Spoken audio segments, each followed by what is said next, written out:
What is going on YouTube? It is FlopFish here, and welcome to my brand new HUT series for NHL 15 called Capped Out. Now, this is a series that I was debating on bringing in NHL 14, but I figured with the next gen coming out, this would definitely be a solid series to debut because I don't think it's ever been done before.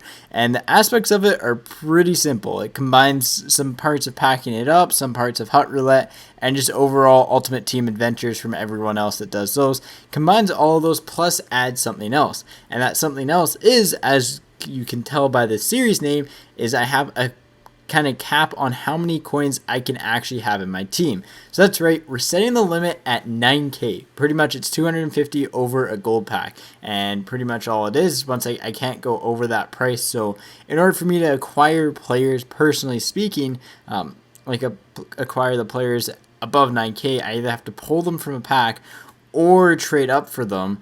And also, I can, if I need to get a new player for my team, I have to go kind of to the market at that given point in time if I don't want to open up a pack. So it's going to be a little bit interesting. The team name is Kappa because, you know, it's pretty solid. So we're going to go ahead and we're going to open up our starter pack here using the Phoenix Coyotes jerseys. And yeah, I'm pretty excited for this. So it's something interesting again. So we got the good old Phoenix Coyotes guys going on right here.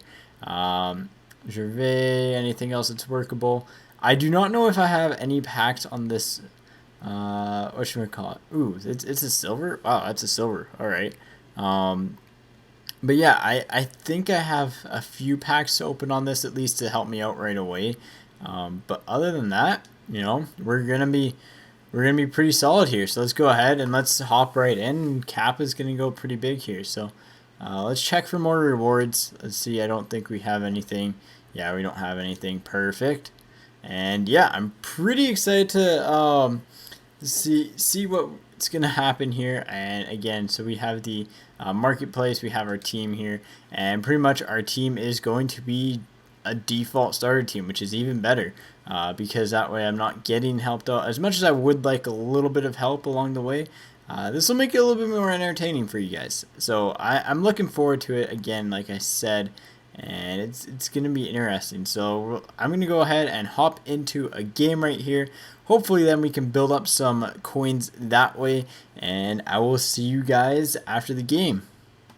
Alright, so we're jumping right into the action in the first game, I guess. Colorado Avalanche fan here, and he's going to get a break early on. He's going to beat it past Wapple, going up early 1-0. Here's our Gardner that scored the goal. So fairly nice little breakaway goal there. Tried to switch to the goalie and couldn't make the save. Wapple just could not come up clutch there. So we're down 1-0 and we head late stages of the second period now. And our shot's going to get blocked. It's going to seem pretty harmless. Time ticking down. There's about like 8 seconds left or so at this point. It's like, oh, what's the worst that can happen? They're not going to come back and score. Makes one quick deke. Gets absolutely rocked at the blue line. But he's going to get the puck and rifle it right through the glove of Wapple. It actually goes just off the little inside pad of his glove right on the wrist there and into the net. It's pretty cool to see goals like that go in, but it sucks when they're scored against you. So we're going to head over into the third period and we're going to get a chance, and I'm going to leave it to Doc Emmerich here. Another missed opportunity. Deflected off the blocker. Score!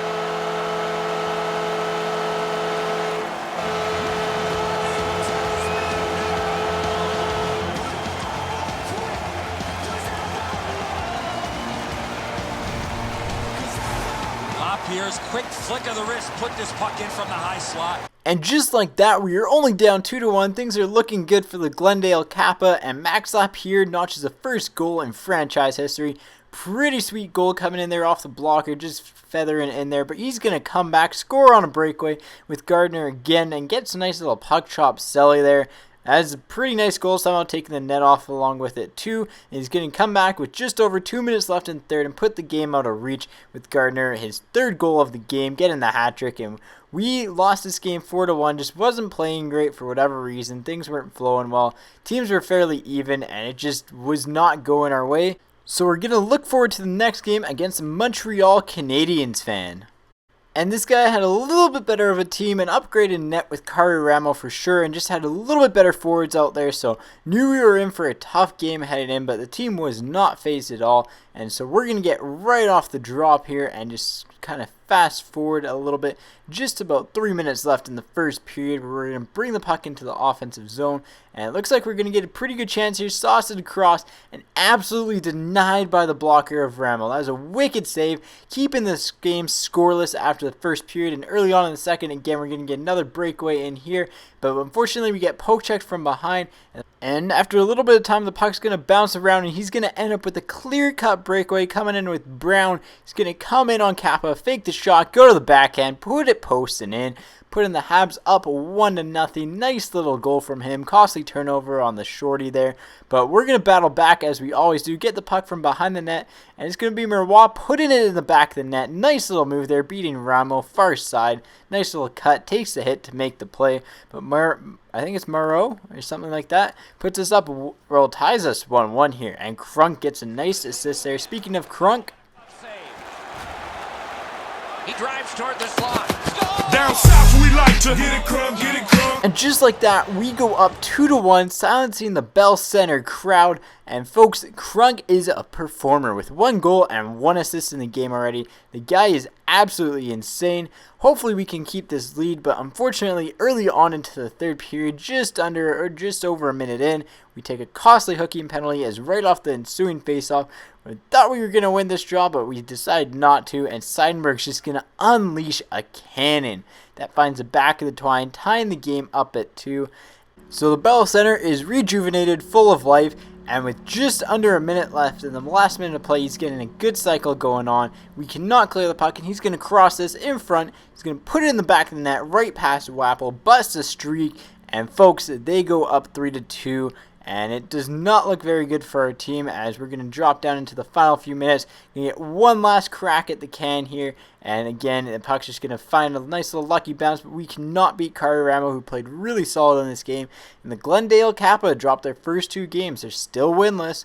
But who knows? Maybe we need to make some adjustments on the roster. And those were a rough couple games right there. We got roughed up a little bit. The second game I felt like we should have won, but just a bad bounce and a couple nice saves by their goalie really turned it around for them. And it was against a better team. So the team does feel to be improving a little bit here. But we do need to make some changes. And I do think we need to bring in some new players in this mix. So right now we have 3 NHLers on this team. I think it would help if we bring in a defenseman. Actually, we have 4 NHLers. We have Gervais. So we have 4 NHLers. I think it would help if we brought in a defenseman or a decent forward or 2. We have 1.67K. I might go play the market and try to get that up to about 2.5K or so. So that's what we're probably going to go ahead and do right here. So I will probably fast forward through all this. But yeah, so we're going to go ahead and play the market and just try to, increase our puck total just enough to get something else. So I will see you guys in about 2 seconds. Alright, and welcome back, guys. I just ended up finishing playing the market for about half an hour or so, and we entered that with about what was it, 1.7K or something like that, maybe a little less, maybe 1.4K. I think it was around 1.4K actually, and we ended up coming out pretty solid. We have 160 pucks left over, so only about 1.3 to 1.6K or whatever in loss there. But we managed to pick up Tarasenko for 950 pucks and flipped it for 3K instantly, which is kind of nice because there's another one that popped up for 950 that we also snagged up. Missed out on a Giordano for 100 pucks. That would have been definitely a very good boost to the team.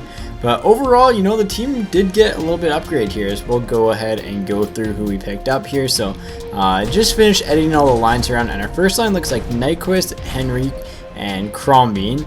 Our second line is Holla, Lapierre, and Tarasenko. Our third line is Krunk, Klinkhammer, and Henriksen. And our fourth line, I didn't even realize I had Cole Castles, but it's Zwerger, Castles, and Aspen. I think it's Aspen, but yeah, I'm calling him Aspen. So, yes, I kept Lapierre and Tarasenko on the same line just because it's a little bit extra of a chemistry boost there. And that's really about it. So, on the defensive end, we also picked up Thomas Hickey, and we also swapped out one of our defensemen for Miller here, just a little bit higher overall. And then we also swapped out Wappler in exchange for Fleshler, which is like Jeffler, just flesh. So, yeah, anyways, on to the power play setups here. And just your typical power play setups. I think we can actually swap out Crombeen. I think there's better options than him that aren't in here. I don't think, is Holla? I don't think Holla is. Is Holla in? Oh, he was. Alright, so Holla was. So that was Crombine. Let's get rid of Crombine there. And let's get... I thought there was someone else there. I thought we had another forward that wasn't there. I guess not. Let's give Castle some power play time. I want to see what the kid can do. So maybe he'll shine for us. Maybe. Then just kind of left these all the same. Put Castles in a couple times. Just because, you know, he's a good old Vancouver boy. And yeah, that's pretty much all we have so far for the team. So I'm going to go ahead and we're going to hop into the third and final game of this episode. And let's hop right into the next game against a Flyers fan. Let's see how the new additions perform. And halfway through the first period, we're going to get a nice little toe drag move right across into the front. And guess who's going to finish it? That's right, we're getting Krunk again. Krunk puts it in the back of the net, his second goal in as many games, 3 points in the last 2 games. The guy is on fire. Definitely a fun player to use so far for me. Really liking the way he plays. He just finds that nice little perfect sweet spot and just tucks it past the goalie, putting us up 1-0, our first ever lead, like first goal, and then it's going to pile on from there. Lucky bounce right there, right off the stick, right back to us, and we're going to pot that. Assman scoring this 2-0 goal. The 3-0 goal came later, and then we got this. We got this absolute bomb from the point, making us go up 4-0, but he's going to tally one back, putting it 4-1, and then with just under 5 minutes left in the third period, we're going to get the puck down low on a power play, miss the cross crease, but nonetheless, we're going to battle back, stay strong, and going to find a nice little pass right there. Henrique puts it in the back of the net. Henrique says it's over because this guy is going to rage quit. The additions played very well for us, and I was really happy with the way they played. Won our first game. Hopefully you guys enjoyed the video. As always, take it easy, and I'll catch you guys on the flop side.